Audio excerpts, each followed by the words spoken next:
ఆదిలాబాద్ పట్టణ సుందరీకరణ పనులు వేగవంతంగా కొనసాగుతున్నాయని మున్సిపల్ చైర్మన్ జోగు ప్రేమేందర్ అన్నారు.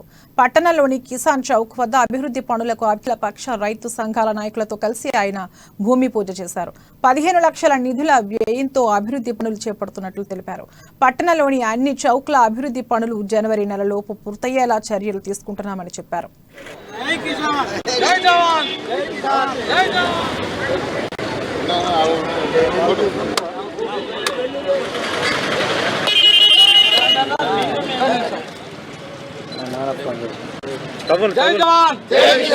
జవాన్ జై భారత్ జై భారత్ జై భారత్ జై భారత్. ప్రతి సంవత్సరం కూడా మనం రైతు దినోత్సవం జరుపుకుంటున్నాం. ఒక కిసాన్ చౌక్ని ఒక కిసాన్ యొక్క విగ్రహాన్ని మన రైతు విగ్రహాన్ని మరి అందరికీ అన్నం పెట్టేటువంటి రైతు విగ్రహాన్ని ఏర్పాటు చేయాలని అందరూ కూడా ఎమ్మెల్యే జోగు రామన్న గారిని కోరడం జరిగింది.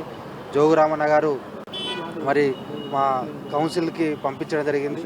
మా అందరూ కూడా కౌన్సిల్ యొక్క సహకారంతో 15 లక్షలు మరి కౌన్సిల్ అప్రూవల్ తీసుకొని దానికి సంబంధించినటువంటి టెండర్ ప్రక్రియ కూడా పూర్తి చేసుకొని మరి ఈరోజు పనులన్నిటివి మరి ప్రారంభం చేసుకోవడం జరుగుతుంది. ఇది పోరాట ఫలితంగా కిసాన్ చౌక్లో మున్సిపల్ ఆమోదంతో చైర్మన్ కౌన్సిలర్ల ఆమోదంతో 15 లక్షలు కిసాన్ బొమ్మ కొరకు శాంక్షన్ చేయించడం జరిగింది. Municipal committee